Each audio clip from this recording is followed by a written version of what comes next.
Today, we're going to be building a programs in Python, making use of what we learned in the past videos, which involves printing statements, prompting user for input, as well as making use of conditions and loops, which we also went over in the past videos. So to start off, we can make a program in which you can prompt the user to type in their name.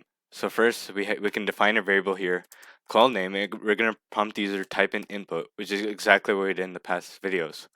So name, and after we prompt the user for input, we're going to print out hello and then the name, which is the variable that we declared for the user to type in their name. So to start off real simple, we can simply print out name. And here we define a variable called name, which is going to prompt the user for input. And we're going to simply print out the name, which is the variable here. And basically whatever the user types is going to print that out. So for example, if I type Arnesh, it's going to print out Arnesh. And if I type out world, it's going to print out world. Now in order to have a hello comma the name, we can't just simply go on to typing out hello name. But we can first try this out. Hello name is not going to work. So if we type hello world, it's not going to type out hello world. It's going to print out hello name. Now in printing statements, whatever is in this quotation marks is what exactly is going to print out to the terminal. So here, in order to solve a problem like this, we're going to have to do something called concatenating. And basically what concatenate means in Python is that we can concatenate strings, which means join together strings. So here we can have a hello. And in order to concatenate strings, which means joining strings together, we have to use plus and then name. So first of all, we have a name which is declaring to prompt the user to type in their name, and we're printing out hello and then the variable.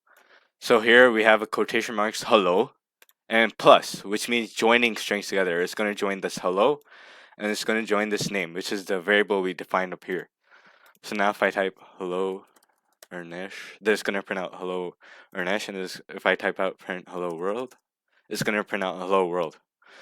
So that's basically how concatenating strings work in Python, in which we have hello and then plus name, which means joining strings together. So now that we have joined together printing statements and prompting user for input in Python, we can go and make a program which makes use of conditions and loops. And what this program is going to do is that we can prompt the user to type in an integer between 1 and 8, and whatever integer that the user types is going to print out that many times. In this case, we can have a hashtag. So if the user types in 3 hashtags, if the user types in 3 as the integer, it's going to print out 3 hashtags. If the user types in 4 as an integer, it's going to print out 4 hashtags. So to start off, we'll need a while true loop. And now recall from this last video, a while true represents an infinite loop, which means it will be running forever. But let's move on. And in this while true loop, we're going to prompt the user for input. And the user has to type in an integer. So we have an int outside the input and number of hashtags. So recall from last week, we need an int outside this input, which means the user must type in an integer or number like 1, 2, or 3, and so on.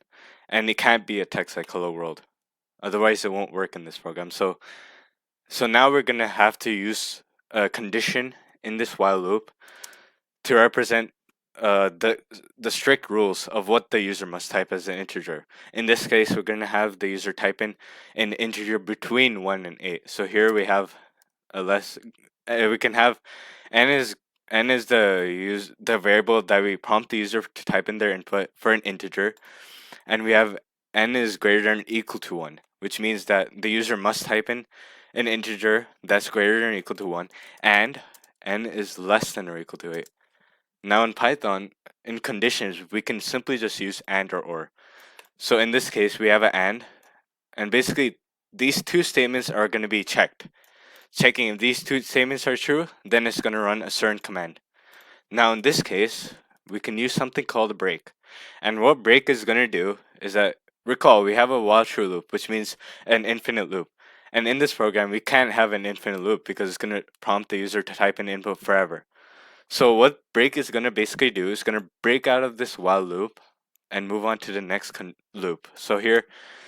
So now we have now that we have a prompting user for input to type in between 1 and 8 as an integer, we can print out the number of hashtags. And for this, we have a for loop. Remember, we have a for in range, which means in this case, we can have a variable called I, and then in range of, in this case, we have n, because whatever the user types is going to print out that many hashtags. So for I in range n is going to simply just print out hashtags. So now if we run it, if you type out 10, it's not going to work. If you type out 1000, it's not going to work. If you type out 8, it's going to print out eight hashtags in a row per row. So basically one hashtag per row. And if you type out 0, it's not going to work. If you type out 1, it's going to print out 1. And if you type out 2, it's going to print out 2 hashtags. So to go over this program, we have a while true loop, which represents an infinite loop. And we're going to keep reprompting the user to type in an integer as input. And basically what the user must type must be between 1 and 8. As we have here in the if loop, conditions is going to check both these statements. And basically and in a condition represents it's going to check both of these statements. And if they're basically true, it's going to break, which means it's going to break out of this infinite loop and move on to this loop.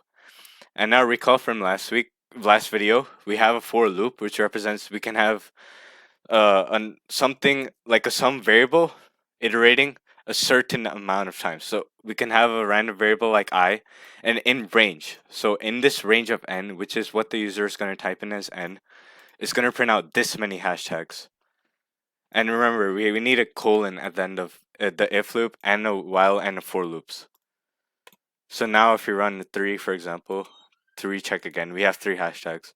So now that we have complicated programs built up with printing statements prompting user for input, as well as conditions and loops, we can move on to lists in the next video.